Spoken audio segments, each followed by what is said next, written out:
ক্ষমতায় কেউ স্থায়ী হয় না, হোক না সে হাসিনা কি বারে না, সে আরটা চিরকাল থাকে না।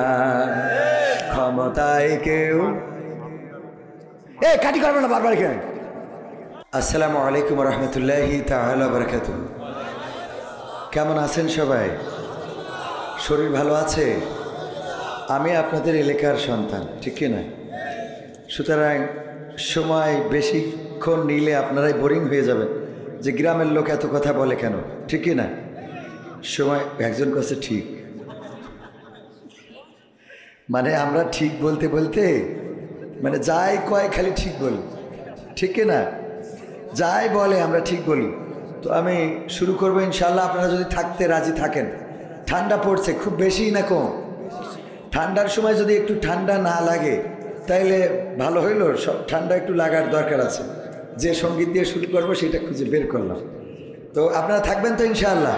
শেষ পর্যন্ত থাকা যাবে ইনশাআল্লাহ। আল্লাহ তৌফিক দিন, বলেন আমিন।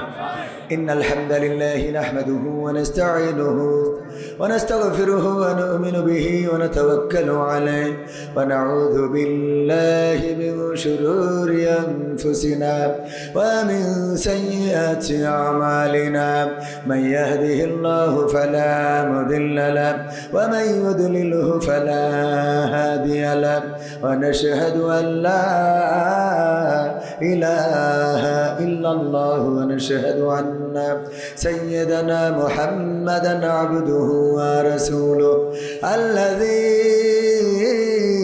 أرسله بالحق بشيرا ونذيرا وداعيا إلى الله بإذنه وسراجا منيرا فقد قال الله تعالى في كلامه المجيد والفرقانه الحميد সবাই পড়েন আউযু বিল্লাহি মিনাশ শাইতানির রাজিম বিসমিল্লাহির রাহমানির রাহিম কাইফা তাকফুরুনা বিল্লাহি ওয়া কুনতুম أمواتا فأحياكم ثم يميتكم ثم يحييكم ثم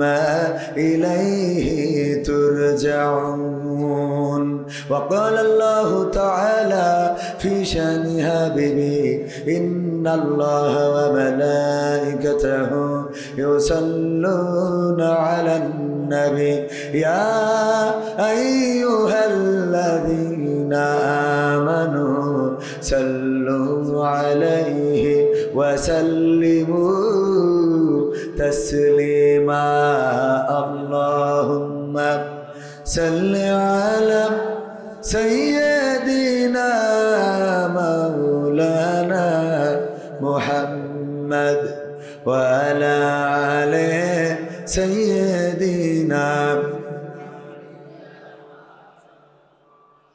নবীর নামে দুরূদ শরীফ পড়িবে যে জন তার জন্য যে হারাম হবে জাহান্নামের আগুন আল্লাহুম্মা সাল্লি আলা سيدنا مولانا محمد وعلى آله سيدنا لا إله إلا الله لا إله إلا الله لا إله إلا الله لا إله إلا الله لا إله إلا الله محمد رسول الله سبحان الله والحمد لله لا إله إلا الله سبحان الله والحمد لله লা ইলাহা ইল্লাল্লাহু মুহাম্মাদুর রাসূলুল্লাহ সাল্লাল্লাহু। এইভাবেতে কমার বেশি আমরা সবাই পাপী, নিজের পাপের বাটখারাতে অন্যেরই পাপ মাপি, ঠিক না বেঠি? এইভাবেতে কমার বেশি আমরা সবাই পাপী, নিজের পাপের বাটখারাতে অন্যেরই পাপ মাপি। ভাবি না ভাই আমি নিজে, ভাবি না ভাই আমি নিজে কত গুনাহগার, কি করে যে পার হইব গেলে পরপার। ও আল্লাহ কি করে যে পার হইব গেলে পরপার, কি করে যে পার হইব গেলে পরপার। ও আল্লাহ কি করে যে পার হইব গেলে পরপার।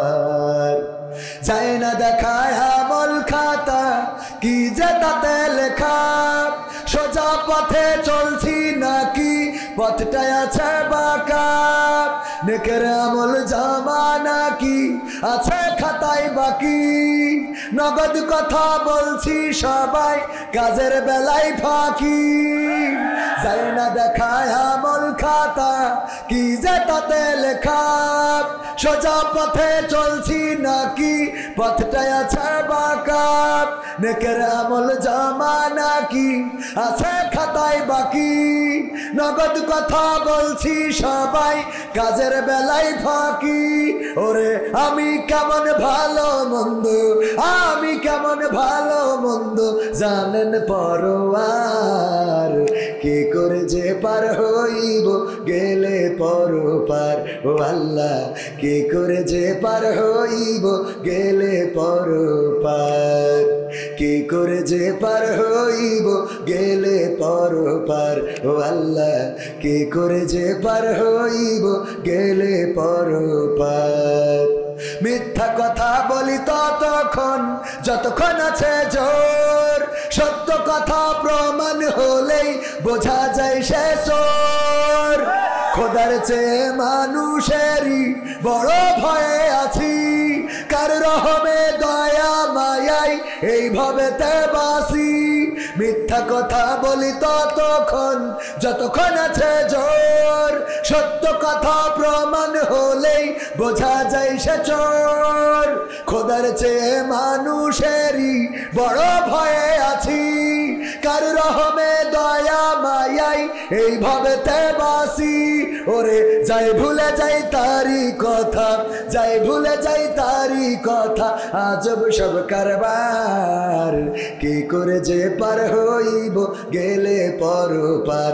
ও আল্লাহ কি করে যে পার হইব গেলে পরপার, কি করে যে পার হইব গেলে পরপার। ও আল্লাহ কি করে যে পার হইব গেলে পরপার। এইভাবেতে কমার বেশি আমরা সবাই পাপী, নিজের পাপের বাটখারাতে অন্যেরই পাপ মাপি। ভাবি না ভাই আমি নিজে, ভাবি না ভাই আমি নিজে কত গুনাহগার, কি করে যে পার হইব গেলে পরপার। ও আল্লাহ কি করে যে পার হইব গেলে পরপার। ও আল্লাহ কি করে যে পার হইব গেলে পরপার। মারহাবা একটু জোরে কি বলা যাবে? কথা যা বললাম কথায় কি কোনো ভুল আছে? এইভাবেতে কমার বেশি আমরা সবাই পাপী। আমি কিছুক্ষণ আগে আলোচনায় বলে আসলাম, প্রায়ই বলি আমার গোনার খবর যদি আমার মা জেনে যেত, আমার মা ভাত রান্না করে খাওয়াতো না, বলতে এমন কুলাঙ্গার সন্তান, তোরে আমি ভাত খাওয়াইতে চাই না। যদি আব্বা জেনে যেত, বলতো তুই বের হয়ে যা, তোর মতো সন্তানকে জন্ম দিয়ে বড় অন্যায় করেছি, এমন পাপী সন্তান আমি তো দেখতে চাই না। যদি আমার সন্তান জেনে যেত, আমাকে আব্বা বলে ডাকতো না, বলতো বাবা তুমি এত খারাপ, তোমার মতো খারাপ বাবা কল্পনাও করি নাই। যদি স্ত্রী জেনে যেত আমার সাথে এই শীতে একই কম্বলের তলে রাত কাটাতো না। আছে না নাই? কত অপরাধ আছে, স্ত্রী জানলে সংসারটাই করতো না। তুমি এত বড় জাহেল, তোমার মতো জাহেলকে আমি ফেরেশতা মনে করেছিলাম, বড় ভালো মানুষ মনে করেছিলাম গো। তোমার মতো ফেরেশতা চলে না, চলে না রে। ওগো আমার ভাইরা, এমনি ভাবে যদি গ্রামের মানুষ জেনে যেত, সবাই ঘৃণা করতো, চায়ের দোকানেও বসতে দিত না। যদি পাপের কোনো গন্ধ থাকতো, এত দুর্গন্ধ হতো, আমার ডানে বামে আল্লাহর ওলিরা কেউ বসে থাকতো না, আমার সামনে কেউ বসতেন না। আমার অপরাধগুলো প্রকাশ হয়ে গেলে এই মাইকে কথা বলতে দিতেন না, দাড়ি ধরে টান দিয়ে নামাই দিতেন। আপনার মতো হুজুরের এই স্টেজে কথা বলতে দেয়া যাবে না, এমন অপরাধ আমাদের জীবনে আছে না নাই? কত অপরাধ তো আছে, নিজের অপরাধের খবর আমি জানি, জানে আল্লাহ। সেইগুলো নিয়ে আমাদের কোনো টেনশন নাই, দুশ্চিন্তা নাই। অথচ অন্যেরা কনে কি করেছে, ওরে বাবা, সেইগুলো নিয়ে আমাদের আলোচনা সমালোচনা আছে না নাই? আছে না নাই? এই যে সিরকুট দিয়েছে হুজুর, আপনার মাহফিলে বাধার কারণ জানতে চাই। কিছুক্ষণ আগে যে মাহফিলে ছিলাম, ওখানে বাড়াবাড়ি বেঁধে গিয়েছিল, বাড়াবাড়ি বেঁধে গেছে, ঠেকায় আসলাম, বাঁচিয়ে দিলাম। বাঁচিয়ে বাঁচানোর মালিক আল্লাহ, কিন্তু উনার জনগণের হাত থেকে হেফাজত করলাম। বললাম যে উনি বোঝে নাই, এখনো কয় হুজুর এইটা বলা যাবে না, ওইটা বলা যাবে না।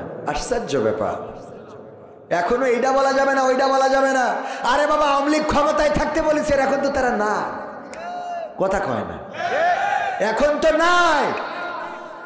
আমরা হক কথা বলে যাব, তাতে জীবন থাকে থাক, যাই যাক। জীবনের মালিক কে? ওখানে যখন সত্য কথাগুলো তুলে ধরেছি, আমার বাংলাদেশের সূর্য সন্তান, এই বাংলাদেশের আলেম ওলামা, এই বাংলাদেশের তাওহীদি জনতার হৃদয়ের স্পন্দন, গোলাম আজম রাহিমাহুল্লাহ, মতিউর রহমান নিজামী রাহিমাহুল্লাহ, আলী আহসান মোহাম্মদ মুজাহিদ, আকাদের মোল্লা, কামারুজ্জামান, আল্লামা দেলোয়ার হুসাইন সাঈদীকে ফাঁসির কাস্টে ঝুলিয়ে স্বৈরাচার সরকার মনে করেছিল বাংলাদেশ থেকে ইসলামকে মিটিয়ে দেবেন, ইসলামকে নির্বাপিত করে দেবেন। আল্লাহর সিদ্ধান্ত হলো ডাক্তার শফিকুর রহমান মাওলানাও নয়, মুফতিও নয়, তারে দিয়ে ইসলামকে উজ্জীবিত করবে। বলেন ঠিক কিনা? এই কথা বললাম, খেপে গেলেন। কেন খেপলেন? বুঝে দেখেন, মিলাই দেখেন, সত্য বলছি না মিথ্যা বলছি। আপনারা তো 41 সালের আগে ছাড়বেনই না, তো 31 সালে তো থাকলেন না, চলে গেলেন কেন? এই দেশ তো আপনাদের, এই দেশ কাদের? আপনাদের। আপনারাই তো স্বাধীনতা এনেছেন, আপনারাই তো স্বাধীনতার দাবিদার। স্বাধীনতার স্থপতি বঙ্গবন্ধু শেখ মুজিবুর রহমান একদম সংসার ধরিয়ে সংসার বুঝাই চলে গেলেন কেন? দুই একজন থাকেন, আমরা একটু সান্ত্বনা পাই। আমার ভাইজান অনেক দারুণ আলোচনা করেছেন। আমি তো ভূমিকা ছাড়া সময় অল্প, আমার কাজ হলো খালি ডাইরেক্ট ধরে স্টার্ট করি। জুলিয়ানি নুরানি কিন্ডার গার্ডেন ও হাফিজিয়া মাদ্রাসার উদ্যোগে এবং সকল কারবালাবাসীর রুহের মাগফিরাত কামনায় তৃতীয় বার্ষিক তাফসিরুল কোরআন মাহফিলের শ্রদ্ধাভাজন সভাপতি জনাব হানেফ আলী বিশ্বাস, পরিচালনায় আছেন আমার উস্তাদ, নাটক শিখাতেন আমাদের ডাক্তার ইকবাল সাহেব, শ্রদ্ধাভাজন, অনেক সম্মান করি। আল্লাহ তার হায়াতে তৈয়বা নসিব করে দিন, বলেন আমিন। এছাড়া আলোচনা করেছেন হযরত মাওলানা ইনামুল হক ফয়েজি সাহেব, আলোচনা করছিলেন আমাদের প্রিয় ভাই মুফাসসিরে কোরআন, সুবিষ্টভাষী বক্তা হযরত মাওলানা হাফিজুর রহমান মিলন সাহেব, সদস্য মুফাসসির পরিষদ চুয়াডাঙ্গা, অত্যন্ত প্রাণপ্রিয় কলিজার মানুষ। আজকে এখানে আসার পিছনে যার হাত রয়েছে, আমার পাশে বসা আমাদের মুহতারাম হাফেজ কারি মাওলানা সাইফুল ইসলাম সাহেব, আমার শ্রদ্ধাভাজন দায়িত্বশীল। উনি বলছিলেন ধুলিয়া নিয়ে একটা প্রোগ্রাম, আমি এলাকার প্রোগ্রামগুলো একটু এড়িয়ে চলার চেষ্টা করি, যা বলি বাইরে যেয়ে বলি। খেলা হবে, পালাবো না, এগুলো বাইরে যেয়ে বলি, এলাকায় বলি না। চাই যে এলাকায় ভালো থাকি। হ্যাঁ, খেয়াল করেন কিনা, এলাকার প্রোগ্রামগুলোতে খুব বেশি আমার আনাগোনা নাই। কয়েকটা কারণ আছে, তার মধ্যে অন্যতম একটা কারণ হলো যে এই সময় আমাদের সেই একজন বলেছিল যে ডাক্তারের বলতেছে কম্পাউন্ডার বলছে আমাকে তো সব সিজার করতে হবে, কারণ আমাকে তো ইনকামের সময়, বোঝেননি? নর্মাল হলেও তার সিজার করতে হবে, বলতেছে ইনকামের সময়। ভাই তো অবশ্যই গরুর ডাক্তার। হ্যাঁ, গরু না, তাহলে কে ডাক্তার? মানুষের? ও, মানুষেরও করেন। আল্লাহ কবুল করুন, বলেন আমিন। আমি দোয়া করে দেবো যেন এলাকায় রুগী বেরিয়ে যায়। আল্লাহ কবুল করুন, করবো না? হ্যাঁ। তো যাই হোক, ভাইজান আমার ডাক্তার মানুষ, তো আমার একটা ভিডিওতে আছে কম্পাউন্ডার বলতেছে যে স্যার সব সিজার করতে হবে, কারণ এখন আমাদের ইনকামের সময়। তো এখন মাহফিলের সময় আসলে বক্তাদের ইনকামের সময়। তো এই সময় যদি এলাকার লোক নেয়, অন্য জায়গায় আমাদের যা দেয় তার ধারের কাছেও যাইতে পারবেন না। তো এই জন্যই আমরা কই কি ভাই, আপনারা মিলাদ টিলাদ যাই হয় নিজেরা পড়েন, পরে আমরা বর্ষাকালে দেখবেন, ঠিক আছে না? বর্ষাকালে যত লাগে কুপাকুপি জনই ডাক দেবেন। তো আজকের মাহফিল ছিল এলাকায় ওই যে নারায়ণগালি দত্তপাড়া। তো ওখান থেকে আমার সাইফুল ভাই মুখতারাম, আমার ভালোবাসার মানুষ, শ্রদ্ধাভাজন উস্তাদ এবং আমার দায়িত্বশীল, সরাসরি দায়িত্বশীল, উনি আমাকে বললেন কবির ভাই ধুলিয়ানি, আমার মামা একটু বলছিলেন যদি যাইতে, বললাম দেন, বলেছেন যাবো ইনশাআল্লাহ, দেরি হইলেও যাবো, আল্লাহ নিয়ে এসেছেন, আলহামদুলিল্লাহ বলবেন না? আল্লাহ শুক্রিয়া যে আমার আব্বার অঞ্চল, আমার আব্বা এসব অঞ্চলে প্রতিটা গ্রামে অলিতে গলিতে ঘুরেছে, ঠিক কিনা? আজকে 22টা বছর হয়ে গেল ওই মানুষটা এখন কোনো স্টেজে কথা বলেন। আপনারা চেনেন, অনেকেই চেনেন না, সবাই তো চেনার কথা। এবং এখানে এই গ্রামগুলোতেই আমার আব্বা একটা টেবিল একটা চেয়ার লাগিয়ে একটা মাইক দিয়ে দিলে ওয়াজ করতো, ঠিক কিনা? সেই সময় ওয়াজগুলোই তাসির ছিল। ওখান এখন মাহফিলে কণ্ঠ বাজে, কত বক্তার সুর আসে, কিন্তু আব্বার সুরটা আর শোনা যায় না, আর কোনোদিন শোনা যাবেও না। হয়তো উনি বেঁচে থাকলে আনন্দ পাইতেন যে যে জায়গাটা আব্বা বলতেন যে আমি যে ময়দানটা করে যাচ্ছি, এই ময়দানে কবির খালি বলবে আমি মাস্টার আব্দুস সামাদের সন্তান, কিন্তু উনি সেই পর্যন্ত থাকতে পারেননি। আমি এত দূর আসার পিছনে আমি মনে করি আমার আব্বার দোয়াটাই কবুল হয়েছে আল্লাহর কাছে। আমার মাও তাহাজ্জুদ পড়ে দোয়া করেন আমার জন্যে, কিন্তু আমার মন বলে আমার আব্বা যখন হয়তো মৃত্যুর সময় ছটফট করছিলেন, রক্তাক্ত দেহ মোবারকটা লাশ হয়ে যাওয়াটা নিয়েছি, ওই সময় হয়তো বলেছিলেন আল্লাহ যে মাঠটা আমি আবাদ করতাম, ওই মাঠে তুমি আমার সন্তানকে এনে দিই। হয়তো সেই দোয়ার বরকত, কত সমালোচনা, কত মানুষের গীবত, কত মানুষের আলোচনা শুনতে হয়, নাটক করে, হাসি তামাশা করে, উপহাস করে, ইত্যাদি ইত্যাদি, যে যেভাবেই বলে, তারপরেও আল্লাহ এই চেয়ারে বসিয়েছেন। গোটা বাংলাদেশের এমন কোনো জেলা নাই, এমনকি দেশের গণ্ডির বাইরেও 6টা রাষ্ট্রে আল্লাহ রাব্বুল আলামিন ওয়াজ করার তৌফিক দান করেছেন, আলহামদুলিল্লাহ। এটা আমার বাবার দোয়া, এটা আমি মনে করি আপনাদের দোয়া, আপনাদের ভালোবাসা। সুতরাং কোরআনের পথে থাকলে ইজ্জত বাড়িয়ে দেন কে? ইজ্জত বাড়িয়ে দিবেন আল্লাহ। বাইরে যে কথা বলি, আমার শায়েখ আহমদুল্লাহ মুহতারাম হাফিজাহুল্লাহ, উনি আমার ব্যাপারে কমেন্ট করেছেন যে কবির বিন সামাদ একটা জীবন্ত প্রতিভার নাম, এই মানুষটাকে গুরুত্ব দেওয়া দরকার, এই মানুষটাকে এগিয়ে নেওয়া দরকার, এই মানুষটা পরিশ্রমী। আমি তাকে যা ভেবেছিলাম সে সেরকম না, বরং বড্ড ভালো লাগে এই মানুষটা অনেক কষ্ট করে এই পর্যন্ত এসেছে। আল্লামা মামুনুল হক সাহেব আমাকে নিয়ে মন্তব্য করেছেন যে আমি অবাক হয়েছি, এই একটা ছেলে কি করে এত বড় একটা মাহফিলের আঞ্জাম দিল, এই মানুষটাকে কদর করা দরকার, এই মানুষটাকে এগিয়ে নেওয়া দরকার। অথচ দেখি আমাদের ভাইয়েরা অনেকেই আমাকে নিয়ে ভালোই চুলকায়। আমি বলি যারা চুলকায় তাদের জন্যও দোয়া, যারা চুলকায় না তাদের জন্য দোয়া, যারা আমাদের জন্য আমাদের খারাপ চাই তাদের জন্য ডবল দোয়া, যারা ভালো চাই তাদের জন্য সিঙ্গেল দোয়া, ঠিক না ভাই? ঠিক। আমাদের প্রতিষ্ঠান করেছি ঠিকানা তানজিমুল কোরআন ক্যাডেট মাদ্রাসা, জানেন মনে হয়, আপনারা জানেন কি না? এই প্রতিষ্ঠানে আমাদের প্রথম টার্গেট ছিল 50 জন ছাত্র, পরবর্তী টার্গেট ছিল 100 জন, এরপরে টার্গেট করলাম 120 জন। আজকে কমপ্লিট হয়ে গেল 120 জন, এখনও তো ভর্তির সময় সব বাকি, পুরো জানুয়ারি ধরে ভর্তি হবে। না পেরে আমি বললাম শ্রেণীকক্ষ বাড়ান, কারণ যেভাবে ভর্তি হচ্ছে তাতে আমাদের আরও বাড়বে। কারণ কি? কারণ হলো আমাদের বাইরে কিছু প্রতিষ্ঠান আছে, তারা বলে বেড়াচ্ছে যে ওই প্রতিষ্ঠানে দেখছেন লাভ নাই, ওখান থেকে পরে কিন্তু এখানে আনতে হবে, আর ওখানে যা পড়াবে আমরাও তাই চালু করতেছি। মানে আমরা বলার আগে ওরা আমাদের প্রতিষ্ঠানে প্রচার করে দিয়েছে, তাহলে ওদের আরো উল্টো টাকা দেওয়ার দরকার না?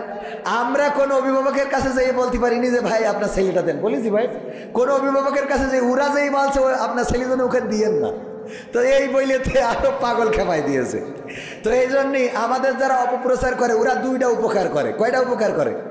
একটা হলো আমাদের বিনা টাকায় প্রচার করে দেয়, আর একটা হলো যারা আমাদের জানে না তাদেরকে জানাই দেয়।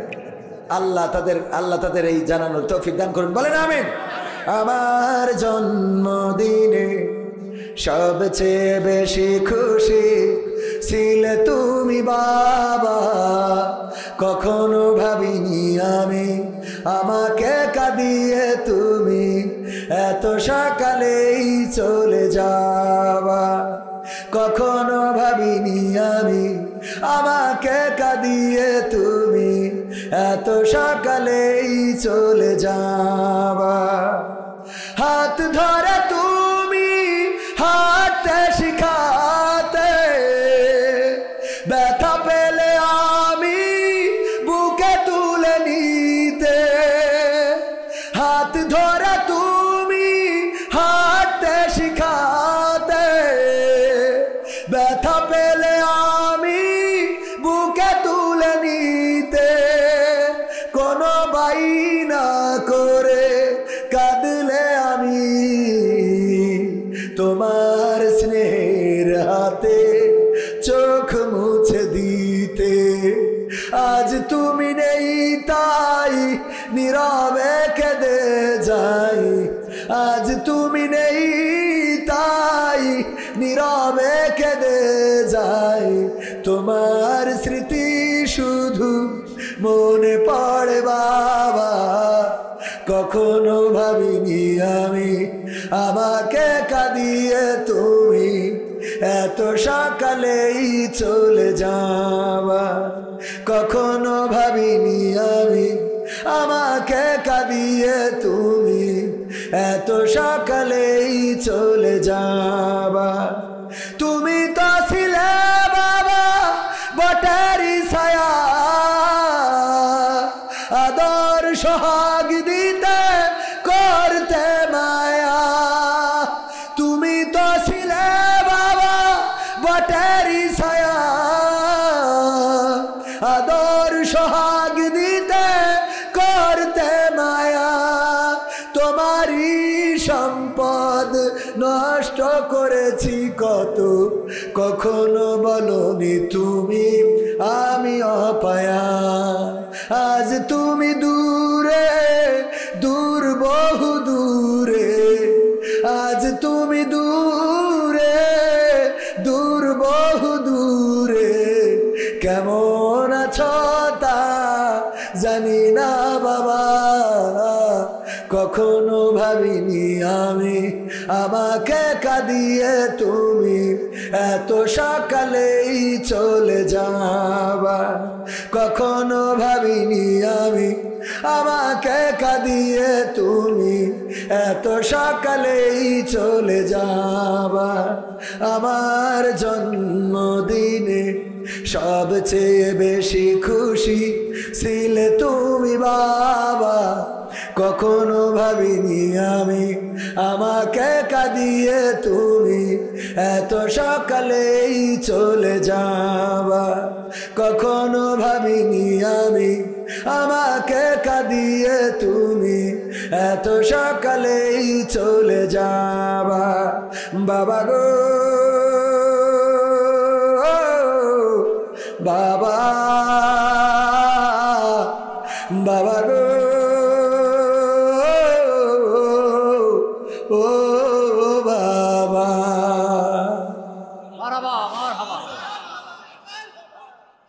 সম্মানিত ভাইয়েরা, এবার কাবায় যাওয়ার পরে আমার দুই সন্তান এবং স্ত্রীকে নিয়ে গিয়েছিলাম। আমার দুই সন্তানকে বললাম আমার বাবা নাই, কাবার মালিককে বলেছি আমার বাবার কবরটা ক্ষমা করে দেয়, আমার বাবাকে যেন মাফ করে দেয়। আমি যেদিন থাকবো না তোমরা এই কাবায় এসে কাবার মালিককে বললো যে আমাদের বাবাকে ক্ষমা করে দাও, আমাদের বাবাকে ক্ষমা করে দাও, আমাদের বাবাকে ক্ষমা।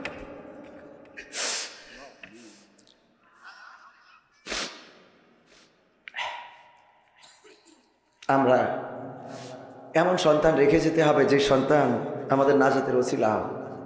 রাজি আছেন আপনারা? যে সন্তান গাঁজা খায়, যে সন্তান বিড়ি খায়, যে সন্তান অন্যায় পথে চলে, যে সন্তান নামাজের সাথে সম্পর্ক নাই, কোরআনের সাথে সম্পর্ক নাই, সে আপনি যত বড় নামাজি হন, রোজাদার হন, পরেজগার হন, আপনার জাহান্নামে যাওয়ার কারণ। আপনি কি সেটা চান? সেটা চাইবেন? মেরাজে গেলেন, মেরাজে যে দেখলেন একজন জান্নাতে কান্নাকাটি করে আর একজন জাহান্নামে হাসাহাসি করে। আল্লাহ রাসূল বললেন, ওগো জিবরাইল, এই লোকটা জান্নাতে কেন হাসে, জান্নাতে কেন কাঁদে, আর জাহান্নামে ওই লোকটা কেন হাসে? জিবরাইল আলাইহিস সালাম বললেন, আল্লাহর নবী, এই দুইজনেরই পৃথিবীতে একজন করে সন্তান ছিল। ওই আল্লাহওয়ালা লোকটা যে জান্নাতে আল্লাহওয়ালা মানুষ, সে তার সন্তানকে দুনিয়ার স্বার্থ উদ্ধারের জন্য সন্তানকে দিয়েছিল চোরের দলে, দিয়েছিল দুনিয়াবি মানুষের দলে। সন্তানকে পাঠিয়েছিল চোরের কাছে যে চুরি বিদ্যা শিক্ষা দাও, কেমন করে দুনিয়ায় চুরি করা যায়, অর্থ সম্পদ আত্মসাৎ করা যায়। আর চোর তার সন্তানকে দিয়েছিল আল্লাহওয়ালা ব্যক্তির কাছে, যে আমি তো চোর, আমার জীবনে কেমন নাই, ভালো কাজ নাই, আমার সন্তানটারে আলেম বানিয়ে দাও, আল্লাহওয়ালা বানিয়ে দাও, যেন আমার মৃত্যুর পরে আমার সন্তান আমার দোয়া করতে পারে, আমার কবরের কাছে দাঁড়াতে পারে। ওগো আল্লাহর নবী, ওই আলেমের সন্তান, ওই আল্লাহওয়ালার সন্তান পরবর্তীতে চোর হয়েছে, জাহেল হয়েছে, নাফরমান হয়েছে। আর সে যখন গুনাহ করে, ওই গুনার একটা অংশ আমল নামায় আসে তার পিতার সদকায়ে জারিয়া হিসাবে। আমল নামায় আসতে আসতে বাবার করে যাওয়া নেক আমলগুলো আর কিছুদিন পরে নেক আমল হালকা হয়ে যাবে, গুনার খাতাটা ভারী হয়ে যাবে। আর তার জন্য এই লোকটাকে জান্নাত থেকে বের করে জাহান্নামে দেওয়া হবে। অপরদিকে যেই লোকটা জাহান্নামে, তার সন্তান আল্লাহওয়ালা হওয়ার কারণে, কোরআনের খাদেম হওয়ার কারণে, পরহেজগার হওয়ার কারণে, ওই ছেলেটা যত ইবাদত বান্দেগি করে, সেই ইবাদতের একটা অংশ এই পিতার আমল নামায় জমা হয়। প্রতিদিন সাদকায়ে জারিয়া হিসাবে জমা হতে হতে ওই জাহান্নামী লোকটার গুনার খাতাটা হালকা হয়ে যাচ্ছে, সওয়াবের খাতাটা ভারী হয়ে যাচ্ছে। আর কিছুদিন পরে গুনার খাতা হালকা হয়ে যাবে, সওয়াবের খাতা ভারী হয়ে যাবে। তার জন্যে এই লোকটাকে জাহান্নাম থেকে বের করে জান্নাতে দেওয়া হবে। আর এই জন্যে ও আল্লাহর রাসূল, জান্নাতে ওই লোকটি কাঁদে আর জাহান্নামে এই লোকটি হাসে। বলেন সুবহানাল্লাহ। বোঝা গেছে নেককার সন্তানের কেন দরকার? আপনার জান্নাতের কারণ হবে, অথবা জাহান্নামের, অথবা কিসের কারণ হবে? জাহান্নামের কারণ হবে। আপনি যত বড় পরহেজগার হন, আল্লাহর কোরআনের কথা, আল্লাহ রাব্বুল আলামিন বলছেন, ওই দিন সন্তানেরা বলবে, হে আমাদের রব, আমাদের সন্তানদেরকে আমাদের কাছে হাজির করে দাও, আমরা তাদের মারিয়ে, তাদের চটকিয়ে, দবিয়ে তারপরে জাহান্নামে যেতে চাই। সুতরাং এই মাদ্রাসার সাথে সম্পৃক্ততা রাখার দরকার আছে না নেই? মাদ্রাসায় যে মানুষগুলো তৈরি হয়, আল্লাহ যদি একেবারে মানে শয়তান যদি গোমরাহ না করে ফেলে, সেই মানুষগুলো প্রকৃত অর্থেই মানুষ হয়ে গড়ে ওঠে। বেশি পড়ি নাই, 2 কলম পড়ার কারণে আপনাদের সামনে কথা বলার তৌফিক দিয়েছেন কে? তৌফিক দিয়েছেন কে? সুতরাং এখানে যে মাদ্রাসাটা হয়েছে, ধুলিয়ানি নুরানি কিন্ডার গার্ডেন ও হাফেজিয়া মাদ্রাসা, এই মাদ্রাসার সাথে সম্পর্ক রাখার দরকার আছে না নাই? সম্পর্ক রাখতে হয় 2 ভাবে। কয়ভাবে? বিআমওয়ালিকুম ওয়া আনফুসিকুম। কি দিয়ে? মাল দিয়ে এবং জান দিয়ে। আপনি যদি দল করেন, সেই দলে টাকা দেওয়া লাগে না লাগে না? আবার মিছিলেও যাওয়া লাগে না লাগে না? সুতরাং আমরা জানও দেব, মালও দেব। রাজি আছি না নাই? কারা কারা রাজি? 2টি হাত দেখতে চাই। নারায়ে তাকবীর, লিল্লাহি তাকবীর। আল কোরআনের আলোক, আল হাদিসের আলোক, আমার নেতা তোমার নেতা। নারায়ে তাকবীর। বাম হাত নামান, ডান হাত রাখেন। আমার ক্যামেরা পারছো, ডান হাত রাখেন। ডান হাত খাইতে গেছে মনে হয়। আমি ব্যক্তিগতভাবে 500 টাকা দিয়ে, আমি না দিয়ে শুরু করি না, কারণ আল্লাহ বলেছেন, ইয়া আইয়ুহাল্লাযীনা আমানু লিমা তাকুলুনা মা লা তাফআলুন। হ্যাঁ, এটা আমার পক্ষ থেকে, তো আমার পক্ষ থেকে 500 টাকা দিয়ে শুরু করলাম। ডান হাত যারা উঁচু করেছেন, মুঠ করেন, উঁচু করে মুঠ করেন, উঁচু করে এই মুঠটা নিজের পকেটের মধ্যে ঢুকান। যদি না থাকে পকেটে, পাশেরটাই ঢুকান। পাশে যার পকেট ঢুকায়ে যে যা পারেন। আমার ছাত্ররা যাচ্ছে, বাচ্চারা মাহরুম করবেন না। মাদ্রাসা আল্লাহর নবীর ঘর, আল্লাহর রাসূলের ঘর। আপনারা দেখেন, আমার কালেকশন পিছু ছাড়লো না। ওখানে বিশেষ বক্তা, তাও কালেকশন করতে হলো, এখানে প্রধান বক্তা, তাও কালেকশন। এ কি যে জ্বালাই পড়েছি আমি, এইটা যে কবে ছাড়াতে পারবো, মনে হয় আর একটু বড় না হলে ছাড়াবে না। আমি ব্যক্তিগতভাবে 500 টাকা দিলাম। আল্লাহ কবুল কর, আমার স্ত্রীর হায়াত বাড়াই দাও, আমার যা হয় হোক।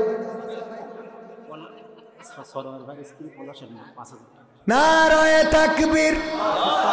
সরোয়ার ভাইয়ের স্ত্রী পলাশের মা 5000 টাকা নগদ করলেন দান। আল্লাহ অসুস্থ আছে, দানকে কবুল করে নাও, নেখায়াত দিয়ে দাও।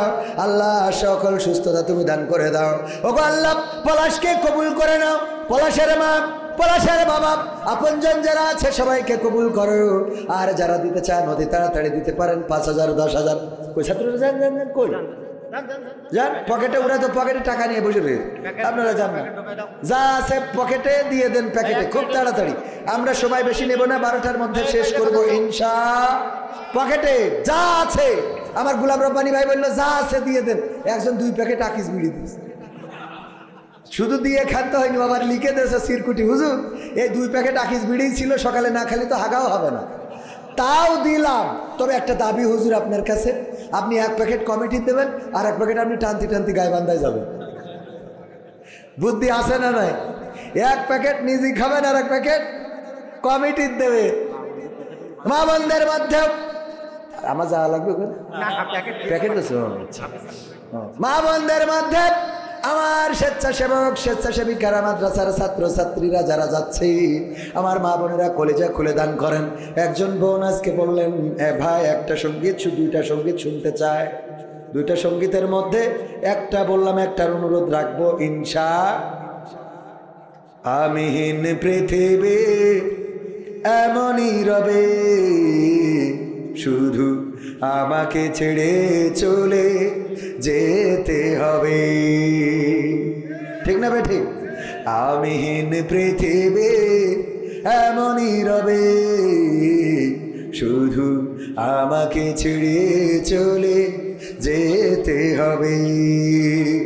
থাকবে স্বজনেরা, কাঁদবে আপনেরা, থাকবে স্বজনেরা, কাঁদবে আপনেরা, 2 দিন পরে আবার ভুলে যাবে, ভুলে যাবে। আমিহীন পৃথিবী এমনই রবে, শুধু আমাকে ছেড়ে চলে যেতে হবে। কতজন এলো গেল, কেউ থাকে না, কে কবে যাই চলে খোঁজ রাখে না। কতজন এলো গেল, কেউ থাকে না, কে কবে যাই চলে খোঁজ রাখে না। তাই আর ভাবি না আগের মতন, তাই আর ভাবি না আগের মতন। কে কি বলেছে কবে, কে কি বলেছে কবে। আমিহীন পৃথিবী এমনই রবে, শুধু আমাকে ছেড়ে চলে যেতে হবে। ঘরালি ভুলে যাবে ঘরেরও কথা, সাজাবে নতুন সংসার। সন্তান ভুলে যাবে কিছুকাল পরে, কে ছিল বাবা যে তার। মিছে এই দুনিয়ায় মিছে সব কাজ, সত্য জীবনের এই নামবে যে সাজ। মিছে এই দুনিয়ায় মিছে সব কাজ, সত্য জীবনে নামবে যে সাজ। তাই আর ভাবি না আগের মতন, তাই আর ভাবি না আগের মতন। কে কি বলেছে কবে, কে কি বলেছে কবে। আমিহীন পৃথিবী তুমিহীন পৃথিবী এমনই রবে, শুধু তোমাকে ছেড়ে চলে যেতে হবে। ঠিক না ঠিক? ও আমার ভাইরা, ওই সূর্যটা প্রতিদিন পূর্ব দিগন্তে উদয় হবে, আবার পশ্চিম দিগন্তে অস্তমিত চলে যাবে। চন্দ্রটাও প্রতি রাতে উদয় হবে, পূর্ণিমা রাতে আলো ছড়াবে। ওগো আমার ভাইয়েরা, বাগানে পাখির কলকা করিতে মুখরিত হবে। ফজরের সময় মসজিদে মুয়াজ্জিন আজান দিবে, সবাই যার যার মতো কর্মব্যস্ত হয়ে পড়বে। ধুলিয়ানির বাজার, ছুটিপুরের বাজার, চৌগাছার বাজার, জিকরগাছার বাজার সব জমে উঠবে। শুধুমাত্র আপনার যেদিন দিন ফুরাবে ওই দিন পড়ে থাকবেন, ওই দিন নীরবে নিভৃতে পড়ে থাকবেন কোন দোকানের কাফনের কাপড় আপনার জন্য তৈরি হয়ে আছেন। চিন্তা কি করেছেন কখনো? কোন দোকানের কাফনের কাপড় আপনার জন্য তৈরি? কোন মসজিদের খাটিয়াটা আপনার জন্য তৈরি? কোন ঝাড়ের বাস আপনার জীবনের শেষ সাথী হবে? কোন গোরস্থানের মাটি আপনার শেষ ঘর হবে? কোনদিন কি কল্পনা করেছেন, চিন্তা কি করেছেন কখনো? আমি বলি মসজিদে যাবেন, খাটিয়ার কাছে প্রশ্ন করবেন, ওগো খাটিয়া, তুমি তো কয়দিন আগে আমার বাবাকে নিয়ে গিয়েছিলে, তার কিছুদিন আগে আমার দাদাকে, তার কিছুদিন পরে আমার বন্ধুকে, তার কিছুদিন পরে আমার চাচাকে। ওগো খাটিয়া বলো দেখি, এবার তুমি কার অপেক্ষায় আছো? আমার খাটিয়া যেন নীরবে জবাব দিয়ে দেয়, ওগো আল্লাহর বান্দা তৈরি হয়ে যাও, এবারের যাত্রাটা তোমার হয়ে যেতে পারি। ঠিক না বেঠে?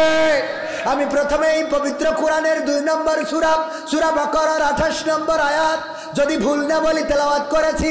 কাইফা তাকফুরুনা বিল্লাহি ওয়া কুনতুম আমওয়াতান ফাআহইয়াকুম সুম্মা ইউমিতুকুম সুম্মা ইউহয়িকুম সুম্মা ইলাইহি তুরজাউন। আমার আল্লাহ বান্দাদের প্রতি আক্ষেপ নিয়ে বলছেন, ওগো ধুলিয়ানিবাসী শোনো, ওগো কাবিলপুরবাসী, ওগো আমার ছুটিপুর গঙ্গানন্দপুরবাসী শোনো, কোন জিনিস তোমাদেরকে তোমাদের মহান রবকে অস্বীকার করতে শিখালো? কোন জিনিস তোমাদের মহান রব থেকে ভুলিয়ে দিল? অথচ তোমরা ছিলে মৃত, তোমাদের কোনো জীবন ছিল না, তোমাদের কোনো আকার ছিল না, তোমাদের কোনো আকৃতি ছিল না, এই পৃথিবীর পরে তোমাদের কোনো অস্তিত্ব ছিল না। আমি আল্লাহ তোমাদের জীবন দিলাম, আবার একদিন আমি তোমাদের মৃত্যু ঘটাবো, আবার একদিন তোমাদের আবার পুনরুজ্জীবিত করব।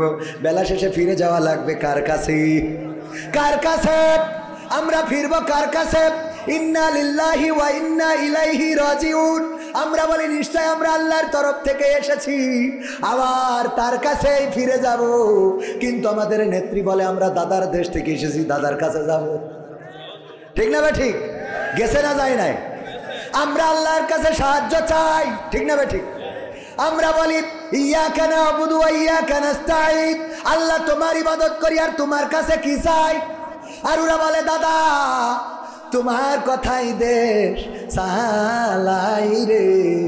আবার যেদিন বিপদে পড়বো দাদা তোমার আসলের তলে নিবা, তোমার ধুতির তলে জায়গা দিবা দিবারে। ঠিক না বে ঠিক?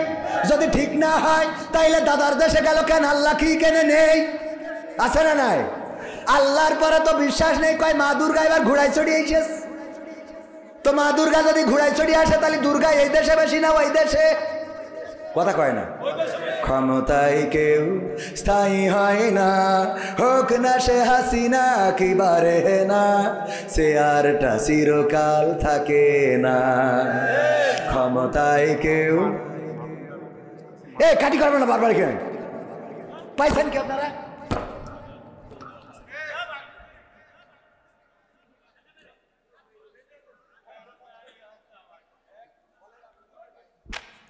اللهم آمين. ربنا ظلمنا أنفسنا وإن لم تغفر لنا وترحمنا لنكونن من الخاسرين. ربنا آتنا في الدنيا حسنة وفي الآخرة حسنة وقنا عذاب النار. হে আমাদের রব, এই রাতের অন্ধকার গভীর রাতে তোমার দরবারে দুখানি শূন্য হাত তুলেছি। আল্লাহ তোমার কাছে খাস করে ফরিয়াদ করি, আমরা যারা গুনাহগার আমাদের জীবনের গুনাহ খাতাগুলো মাফ করে দাও। ওগো আল্লাহ, জেনে গুনাহ করেছি না জেনে গুনাহ করেছি, শয়তানের ওয়াসওয়াসায় পড়ে গুনাহ করেছি। আল্লাহ জীবনে যত গুনাহ করেছি তুমি তোমার গফুর গফফার নামের ওসিলায় ক্ষমা করে দাও। আল্লাহ এই মাদ্রাসার মাহফিল, কোরআনের মাহফিল, এই মাহফিলের সন্ধ্যা থেকে এতক্ষণ পর্যন্ত যারা এসেছে, কথা বলেছে, কথা শুনেছে, আল্লাহ তুমি সকলকে তোমার শাহী দরবারে কবুল করে নাও। আল্লাহ তুমি দয়া করে সকলের মনের নেক মাকসাদ পুরা করে দাও। আল্লাহ আমরা যারা হাত তুলেছি, অনেকের মা নাই, বাবা নাই, আল্লাহ মা বাবার কবরটারে জান্নাতের বাগান বানাও। আল্লাহ যাদের মা বাবা চিরজনমের মতো বিদায় নিয়ে চলে গেল, আল্লাহ কবরটারে রিয়াজুল জান্নাতে পরিণত করে দাও। আল্লাহ এই মাহফিলে যারা কথা বলেছে, বিশেষ করে আমি আমার যে বড় ভাইয়ের জন্য এসেছি, আমার দায়িত্বশীল কারি হাফেজ কারি মাওলানা সাইফুল ইসলাম সাহেব, আল্লাহ তুমি তার হায়াতে তৈয়বা নসিব করে দাও। আল্লাহ বক্তা মানুষ, কণ্ঠকে গোটা বিশ্বের জমিনে কবুল করে নাও।